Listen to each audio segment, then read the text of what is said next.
नमस्कार, आप देख रहे हैं आईबीसी 24 और गुड मॉर्निंग मध्य प्रदेश के साथ मैं हूं रुमाना अलवी। तो बुलेटिन की शुरुआत करने से पहले एक नजर हेडलाइंस पर।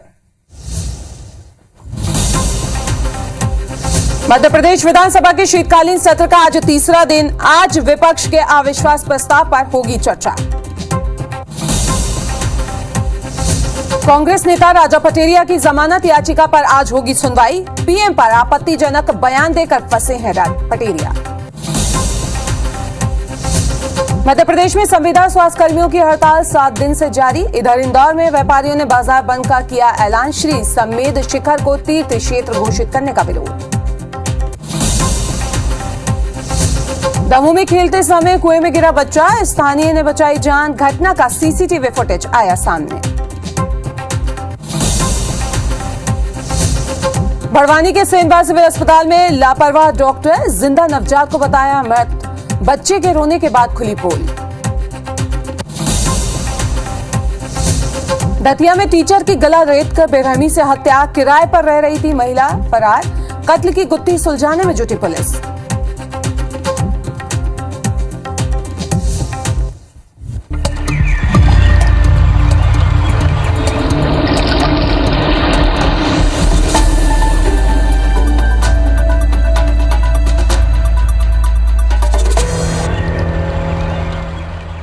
भोपाल से बड़ी खबर, जहां पे विधानसभा के शीतकालीन सत्र का आज तीसरा दिन है। आज विधानसभा में अविश्वास प्रस्ताव पर चर्चा की जाएगी। आज का सत्र भी हंगामेदार होने के आसार जताए जा रहे हैं। कांग्रेस ने 51 मुद्दों पर आरोप पत्र तैयार किया है। घोटाला, शराब की अवैध बिक्री पर घेरेंगे विपक्ष को। इधर सरकार के अनुपूरक बजट पर आज सदन में सुनवाई होगी, चर्चा की जाएगी। अनुपूरक बजट की चर्चा के लिए 2 घंटे का समय तय किया गया है। तो आज भी सत्र के हंगामेदार रहने के आसार जताए जा रहे हैं। आज अविश्वास प्रस्ताव पर चर्चा होगी। पोषण आहार घोटाला, शराब की अवैध बिक्री पर भी यहां पे चर्चा की जाएगी। इसके अलावा आपको ये भी बता दें कि मध्य प्रदेश विधानसभा के शीतकालीन सत्र का आज तीसरा दिन है और सत्र के आज भी हंगामेदार रहने के आसार जताए जा रहे हैं। आज का सत्र भी हंगामेदार हो सकता है, ऐसे आसार जताए जा रहे हैं। कांग्रेस ने 51 मुद्दों पर आरोप पत्र तैयार कर लिया है। पोषण आहार घोटाला, शराब की अवैध बिक्री पर चर्चा होगी सदन में।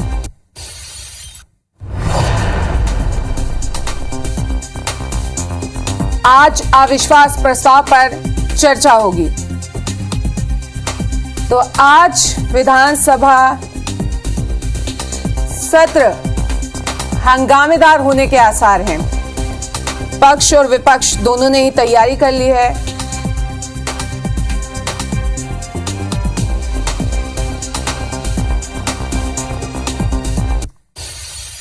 तो आज भी हंगामेदार रहने के आशंका जताई जा रही है सत्र की।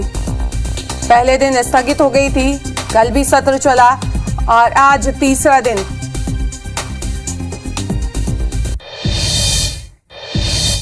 और इसी खबर पर ज्यादा जानकारी के लिए हमारे संवाददाता नवीन जुड़ रहे हैं, उनका रुख कर लेते हैं। नवीन, आज भी हंगामेदार रह सकता है सत्र, क्या क्या मुद्दे हैं जिन पर चर्चा होगी?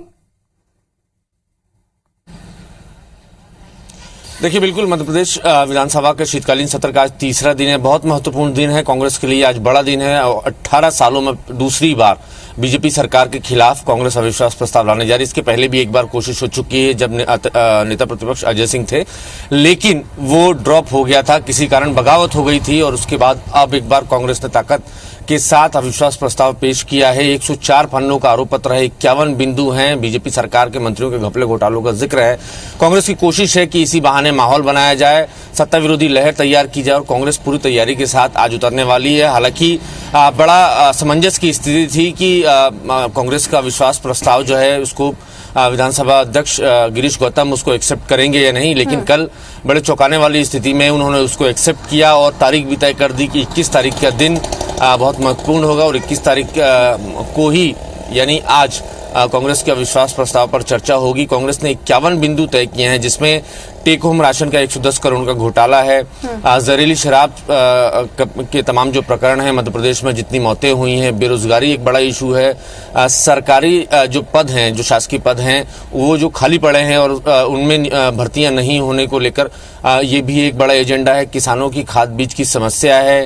मध्य प्रदेश के तकरीबन हर विभाग के जो घपले घोटाले हैं उनकी पूरी रिपोर्ट है। तो इन तमाम 51 बिंदुओं पर कांग्रेस की कोशिश होगी कि दमदारी के साथ चर्चा की जाए, सत्ता पक्ष से जवाब लिया जाए।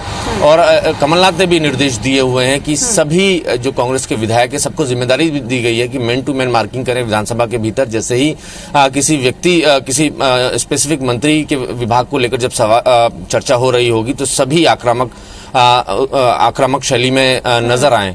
तो इसी कोशिश के साथ कांग्रेस आज विधानसभा पहुंचने वाली है और तीसरा दिन है। कांग्रेस ने इसके लिए लंबी तैयारी की, पिछले 2 महीनों से लगातार तैयारी चल रही थी।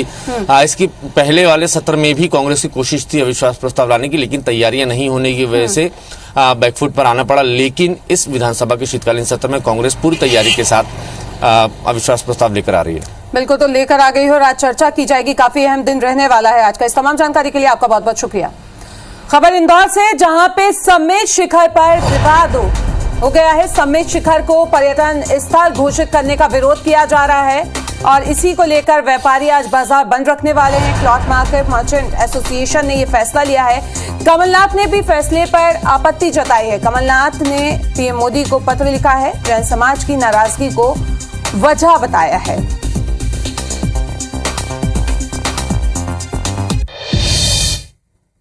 और इसी खबर पर ज्यादा जानकारी के लिए हमारी संवाददाता शालिनी जुड़ गई हैं, उनका रुख कर लेते हैं। शालिनी, आज व्यापारियों ने बंद का आह्वान कर दिया है, लग रहा है कि असर होगा इसका? बिल्कुल रुमाना, देखिए लगातार जो समेत शिखर को जो पर्यटक स्थल बनाने की बात की जा रही थी उसका विरोध जैन समाज कर रहा था और इसी के चलते आज इंदौर शहर के बाजार जो है वो स्वेच्छा से 1 बजे तक बंद रहने वाले हैं। जैन समाज ने आह्वान किया था, इसी वजह से क्लॉथ मार्केट हो, सराफा हो, इसके साथ ही जो इलेक्ट्रॉनिक कॉम्प्लेक्स है वो 1 बजे तक स्वेच्छा से बंद रहने वाले हैं। क्योंकि जिस तरह से विरोध खास तौर पर जैन समाज इसके पहले भी कर चुके हैं, लेकिन आज एक बड़े क्षेत्र देश भर में कई ऐसे शहर हैं जहां पर इस तरह का जो विरोध प्रदर्शन है वो किया जाएगा। कुछ तस्वीरें आपको दिखाती हूँ मैं। इलेक्ट्रॉनिक मटेरियल्स की दुकानें यहाँ लगती है जो पूरी तरह से बंद है। हालांकि सुबह का समय है, ऐसे में दुकानें बंद रहती है, लेकिन 1 बजे तक एक भी जो दुकानें हैं वो नहीं खुलेगी। देखिए, सबसे पहले अभी बात की जाए तो झारखंड सरकार ने इसको लेकर नोटिफिकेशन जारी कर दिया है, अधिसूचना जारी कर दी है और खासतौर पर कहा है कि जो समेत शिखर है उसको पर्यटक के तौर पर विकसित किया जाएगा और इसके साथ ही वहां पर एक अभ्यारण्य शुरू करने की बात भी की जा रही है। लेकिन सवाल ये हो रहे हैं, क्योंकि जैन मुनियों का ये मानना है, जैन समाज का ये मानना है कि अगर वहां पर पर्यटक की दृष्टि से उसे विकसित किया जाएगा तो ऐसे में कई लोग वहां पर पहुंचेंगे, मांस, मदिरा, शराब का सेवन करेंगे और ये पूरी तरह से वाकिफ नहीं है क्योंकि वो उसको काफ़ी पुण्य भूमि मानते हैं और उनका ये मानना है कि वहाँ पर अभ्यारण्य और अलग अलग तरीके से अगर विकसित किया जाएगा, एक पर्यटक स्थल के रूप में उसे विकसित किया जाएगा तो निश्चित तौर पर वहाँ की जो पवित्रता है वो बाधित होगी। 25 किलोमीटर की रेंज में ये जो पूरा मंदिर है ये झारखंड में स्थापित है और ऐसे में उनकी भावनाओं को आहत होगी। ऐसे में सरकार से ये मांग, भले वो केंद्र सरकार हो या राज्य की झारखंड सरकार, उनसे मांग उठ रही है और अब देश भर में इसको लेकर बड़े पैमाने पर विरोध प्रदर्शन किया जा रहा है। इंदौर में भी इसका असर देखने को मिलेगा। इसके साथ ही करीब 10:30 बजे सभी जैन समाज के जो लोग हैं वो रिगल पे चौराहे पर इकट्ठा होंगे और इस दौरान विरोध प्रदर्शन करेंगे। इसके साथ ही अपनी बात जो है वो केंद्र से लेकर राज्य सरकार तक पहुंचाने की कोशिश करेंगे। जगह की महत्ता के साथ ही वो ये बताने की कोशिश कह सकते हैं शालिनी कि जिस तरीके से आह्वान किया गया है, देखना होगा कि कितना असर चाहे राज्य सरकार हो या केंद्र सरकार हो उस पर पड़ता है। तमाम जानकारी के लिए आपका बहुत बहुत शुक्रिया। तो ग्वालियर से खबर, जहां पे राजा पटेरिया की जमानत पर आज सुनवाई होनी है। पवई थाना पुलिस केस डायरी पेश करेगी। एमपी एमएलए कोर्ट ने केस डायरी तलब की है।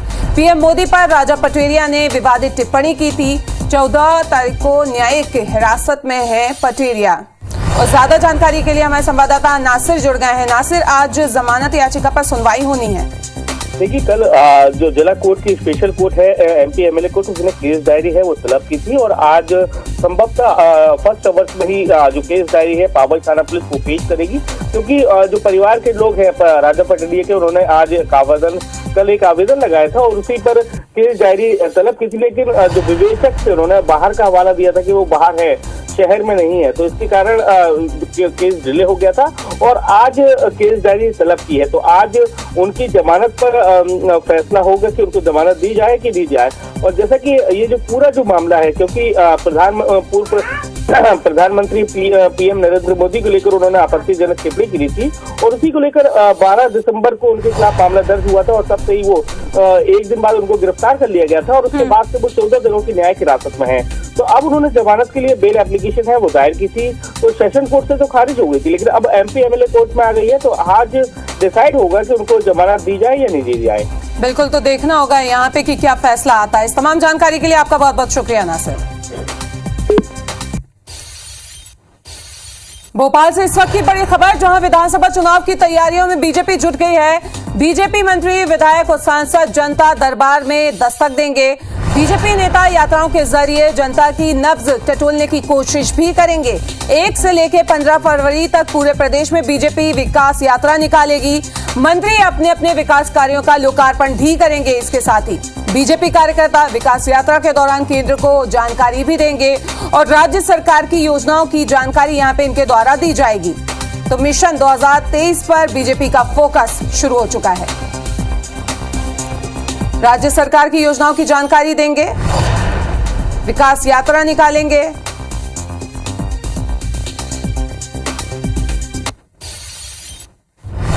बड़ी खबर भोपाल से, जहां मतदाता सूची खंगालेंगे युवा कांग्रेस के कार्यकर्ता। पीसीसी चीफ कमलनाथ ने कांग्रेस कार्यकर्ताओं को ये निर्देश दिए हैं। युवा कांग्रेस कार्यकर्ताओं को मतदाता सूची पुनर्निरीक्षण का काम सौंपा गया है। फर्जी वोटर्स की सूची तैयार करने के लिए भी यहां पे कहा गया है युवा कांग्रेस कार्यकर्ताओं से। फर्जी मतदाताओं की सूची बनाकर पीसीसी चीफ को सौंपें, ये भी कांग्रेसी कार्यकर्ताओं को काम दिया गया है। तो अब एक्टिव मोड में बीजेपी और कांग्रेस दोनों ही हैं और उससे पहले पीसीसी चीफ कमलनाथ ने कांग्रेस कार्यकर्ताओं को ये निर्देश दे दिए हैं और युवा कांग्रेस कार्यकर्ताओं को मतदाता सूची पुनर्निरीक्षण का काम सौंपा गया है। फर्जी वोटर्स को सूची तैयार करने के लिए कहा गया है। युवा कांग्रेस कार्यकर्ता फर्जी मतदाताओं की सूची बनाकर पीसीसी चीफ को देंगे।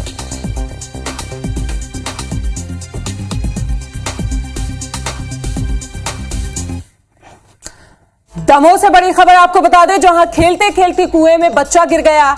घटना का सीसीटीवी फुटेज सामने आया। स्थानीय व्यक्ति ने बच्चे की जान बचाई। जन कोतवाली थाने के सिविल वार्ड की यह घटना और ये सीसीटीवी फुटेज भी आप देख सकते हैं कि बच्चा खेल रहा था और खेलते खेलते अचानक से वो कुएं में गिर गया और जो स्थानीय लोग थे, स्थानीय लोग ने उसकी जान बचाई। जन कोतवाली थाने के सिविल वार्ड की ये पूरी घटना है।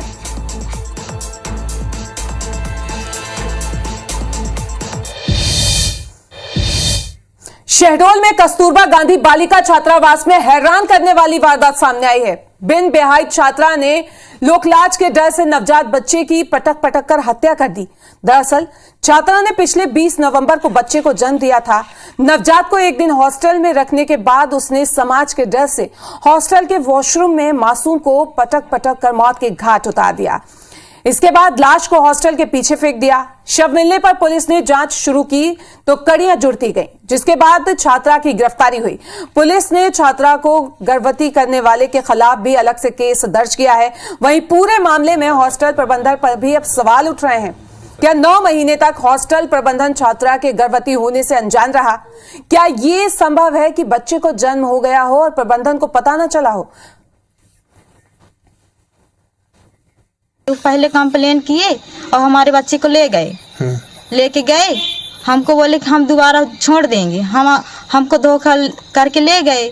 वहाँ जाके अंदर बयान लिए और फंसा दिए बच्ची को और सीधे भेजवा दीजिए जिला जेल। पुलिस ने मरकाम किया था, मरकाम पश्चात उसका पीएम कराया था। इस पर 302, 201 का अपराध पंजीबद्ध किया गया।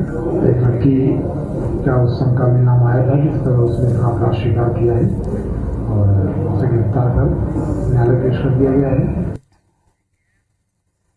खबर दतिया से, जहां की हाउसिंग बोर्ड कॉलोनी में टीचर की गला रेत कर बेरहमी से हत्या कर दी गई। जिस मकान में टीचर राजेंद्र गंगोटिया का शव पड़ा मिला वह अशोक सिंघानिया नाम के शख्स का था। हालांकि इस मकान में एक महिला टीचर किराए में रहती थी जो वारदात के बाद से लापता बताई जा रही है। पुलिस उसकी तलाश कर रही है। उसके मिलने के बाद ही अंधे कत्ल का खुलासा हो सकेगा। बताया जा रहा है कि मृतक राजेंद्र सोमवार से लापता था। लाश पड़े होने की खबर मिलते ही कोतवाली पुलिस मौके पर पहुंची। मृतक के गले में धारदार हथियार और चोट के निशान भी दिख रहे थे। फिलहाल पुलिस कत्ल की जांच में जुट गई है। धारदार हथियार से गर्दन पर प्रहार किया गया है। अभी निश्चित तौर पर हम नहीं कह सकते कि आरोपी कौन है, लेकिन एफएसएल की टीम हमारी आ गई है, सारे क्लूज ढूंढ रही है और बहुत जल्दी हम लोग पता लगा लेंगे। तो इधर बड़वानी में महिला की लाठी से पीटने का वीडियो वायरल हो रहा है। दरअसल पति से अवैध संबंध के शक में एक महिला ने अपनी नाबालिग बेटी के साथ मिलकर सरेआम दौड़ा कर पीड़ित महिला को पीटा। इस घटना के बाद पीड़ित महिला ने पुलिस थाने में रिपोर्ट दर्ज कराई। पीड़ित महिला का कहना है कि मैं जिला अस्पताल में कार्यरत हूं और ये दोनों वहां पर आई और मुझे गाली गलौज कर मारपीट करने लगी और मुझे लकड़ी से पिटाई कर शरीर पर चोटें भी पहुंचाई हैं। फिलहाल पुलिस ने महिला और उसकी नाबालिग बेटी पर मामला दर्ज कर लिया है और आगे की जांच में जुट गई है। ये 18 दिसंबर की घटना है। फरियादी द्वारा थाने पर आकर अपने ऊपर लाठी डंडों से मारपीट करने की रिपोर्ट दर्ज की गई थी, जो हम लोगों ने फरियादी की रिपोर्ट पर प्रथम दृष्टया मारपीट का प्रकरण पंजीबद्ध किया है, जिसमें व्यवस्था चल रही है। राजधानी भोपाल में बीते दिनों हुए हिट एंड रन हादसे में पुलिस के हाथ कुछ नहीं लगा है। घटना के एक हफ्ते बाद भी पुलिस के हाथ खाली हैं। हालांकि स्टीयरिंग पर मिले फिंगरप्रिंट से पुलिस ने दोनों आरोपियों की पहचान तो कर ली है। आरोपियों की तलाश के लिए पुलिस ने 11 टीमें भी लगा रखी हैं। बता दें, वाहन चोरों ने विदिशा के शमशाबाद के वाहन चोरी किया था। जब वाहन मालिक जीजा और साले ने वाहन चोर का पीछा किया तो वाहन चोरों ने उन दोनों को रौंदते हुए हत्या कर फरार हो गए। दोनों जीजा साले की घटनास्थल पर ही मौत हो गई। पुलिस का कहना है कि मामले में दोनों आरोपियों की तलाश की जा रही है। घटना के बाद दोनों आरोपी दूसरे राज्य भागने में कामयाब हुए। एक आरोपी को पकड़ने के लिए पुलिस नजदीक है। जल्द ही दोनों आरोपी पकड़े जाएंगे। आरोपी घटना के पश्चात ही तुरंत ही भोपाल से बाहर सीमावर्ती राज्य में चले गए। मोबाइल बंद करके वो राज्य से अलग अलग जगह भाग रहे हैं। पुलिस की हमारी जैसे मैं 7 टीमें बताई हैं उस घेराबंदी में लगी है। जल्द ही आरोपी पुलिस की गिरफ्त में होंगे। रीवा में पिकअप वाहन और बस के बीच टक्कर हो गई। पिकअप वाहन स्कूली बच्चों को लेकर जा रही थी। घटना में 2 बच्चों की मौत भी हो गई है। वहीं 3 से 4 बच्चे गंभीर रूप से घायल हुए। घायलों को इलाज के लिए सामुदायिक स्वास्थ्य केंद्र में भर्ती कराया गया।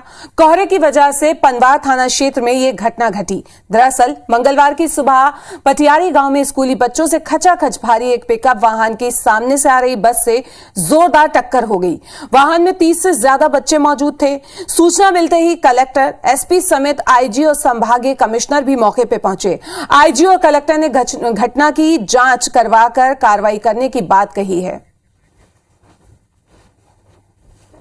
हम लोग पार्टी कर रहे थे, हम और रामबाग की लड़की एक थी और अंकल जी पता नहीं कैसे लड़ा दी उसमें और गेट भी नहीं खुला था आगे वाला। ड्राइवर को हम लोग नहीं देखे, वहाँ पे पता नहीं कहाँ चले गए वो। और वो हम लोग को पनौती बोल रहे थे। 5 तो रेफर हो चुके छोटे छोटे बच्चे हैं और एक तो उसका मृत्यु हुआ है 11 का, और बाकी जो बच्चे यहाँ 5 बच्चे अभी नॉर्मल इंजरीज हैं। तो केस दर्ज करेंगे उसको मैनेजमेंट पे और सब।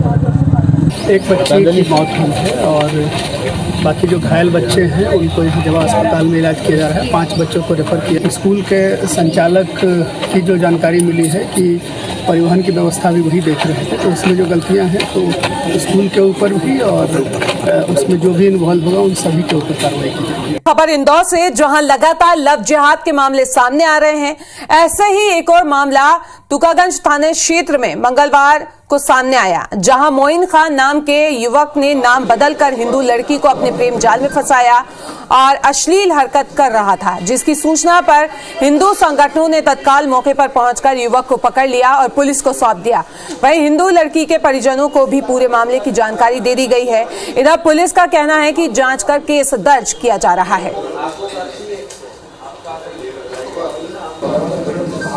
बजरंग दल वालों के साथ आई है।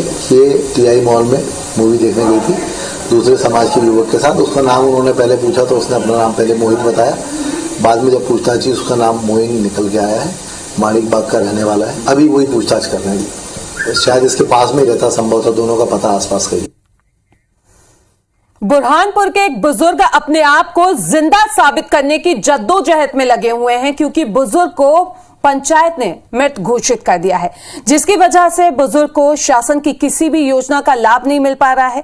अपने आप को जिंदा साबित करने के लिए पीड़ित बुजुर्ग अपने बेटे के साथ प्रशासनिक दफ्तरों के चक्कर लगा रहे हैं। मामला बुरहानपुर जिले के ग्राम चिचराला पंचायत का है, जहां पंचायत ने दिव्यांग लाचार बुजुर्ग राजा राम को 12 माह पूर्व मृत घोषित कर दिया है।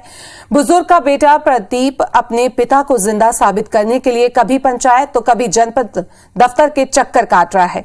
उसने कलेक्ट्रेट पहुंचकर अपर कलेक्टर शैलेंद्र सिंह सोलंकी के सामने मदद की गुहार लगाई कि उसके पिता को जिंदा है। अपर कलेक्टर ने मामले में दोषियों पर कार्रवाई का भरोसा दिया है।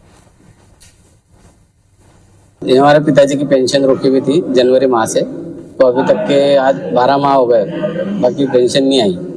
तो पंचायत में हमने उनको जीवित, जैसा भाई बताया कि सर्वे हुआ था तो मृत घोषित किया उनको, ये हमको जनपद से मालूम पड़ा। एक आवेदक आए हैं चिंचाला से, उनका ये कहना था कि उनको ग्राम पंचायत ने मृत घोषित कर दिया है।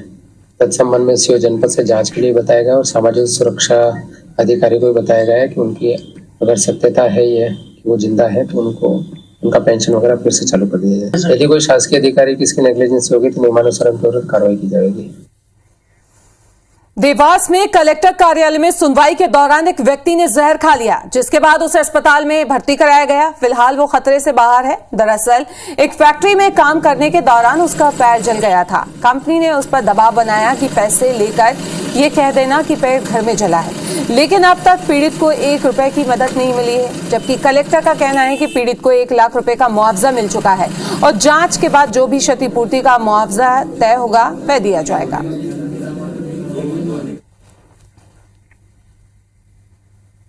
मेरा 1 महीने से यहाँ केस चल रहा है और उस केस में मुझे कल जो प्रतिलिपि मिली उसमें ये बताया गया कि जो विभाग है जहाँ मेरी जवाबदारी उन लोगों पे, उन्होंने भी मेरा कोई सहयोग नहीं किया, बल्कि उन्होंने मुझ पे दबाव बनाया कि 20 से 25 हज़ार रुपये लेके केस खत्म करो। और वो कंपनी की तरफ बोल रहे हैं। कंपनी वालों ने मुझे विश्वास में ये लिया कि मेरा जब पेट जला तो उन्होंने बोला कि आप कंपनी के विरुद्ध कुछ कार्रवाई मत करना, हम आपका पूरा सपोर्ट करेंगे और हॉस्पिटल में जाके बोलना कि ये पैर घर पे जला कि इंडस्ट्री काम करते हुए एक्सीडेंट हो गया था। इंडस्ट्री के द्वारा पूर्व में उनका तत्कालीन इलाज करवाया गया और मुआवजे के तौर पे मेडिकल हेल्प मिलाकर और जो सैलरी दी गई उस पीरियड में सब मिलाकर लगभग 1.5 लाख रुपए की सहायता भी उसमें की गई है।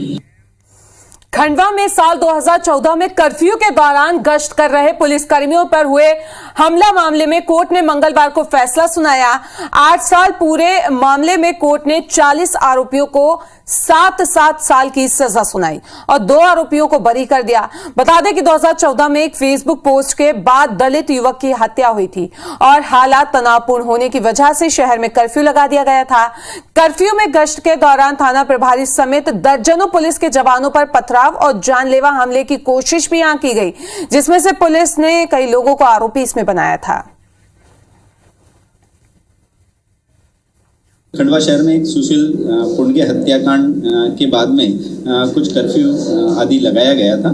1/8/2014 की थाना सिटी कोतवाली क्षेत्र अंतर्गत घासपुरा क्षेत्र का एक घटनाक्रम बताया है, जिसमें कि कुछ पुलिस बल के विरुद्ध के खिलाफ जो है वो उपद्रव बताया गया, जिसमें से माननीय न्यायालय ने आज फैसला करते हुए 40 लोगों को सजा सुनाई है। 7 साल की सजा जो है उन्होंने सुनाई।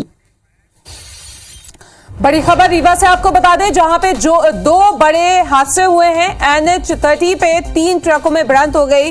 एक ट्रक के परखच्चे उड़ गए। ट्रक ड्राइवर और क्लीनर गंभीर रूप से घायल हुए हैं इस हादसे में। तो वहीं ट्रक ने बाइक को टक्कर मार दी और बाइक सवार महिला की मौत हो गई है। सिरमौर थाना क्षेत्र की ये घटना है, जहां रीवा से इस वक्त की बड़ी खबर, जहां एक के बाद एक दो बड़े हादसे हुए। बाइक में बैठी महिला की मौत हो गई है, ट्रक ने टक्कर मार दी थी। तो वहीं एक के बाद एक 3 ट्रक आपस में भिड़ गए। तो ये 2 तस्वीरें आपकी टीवी स्क्रीन पर, रीवा की ये तस्वीरें हैं, जहां से 2 बड़ी खबरें हम आपको बता रहे हैं। 3 ट्रक जो हैं आपस में भिड़ गए। जो क्लीनर है और ड्राइवर, उनकी हालत गंभीर बताई जा रही है। तो वहीं दूसरी तस्वीर आप देख सकते हैं, जहां ट्रक ने बाइक को टक्कर मार दी और जो महिला बाइक पे सवार थी उसकी मौके पर ही मौत हो गई। तो रफ्तार का कहर एक बार फिर से यहां देखने को मिला रीवा में। रीवा से इस वक्त की ये बड़ी खबर, 2 खबरें जहां बैक टू बैक एक्सीडेंट हुए।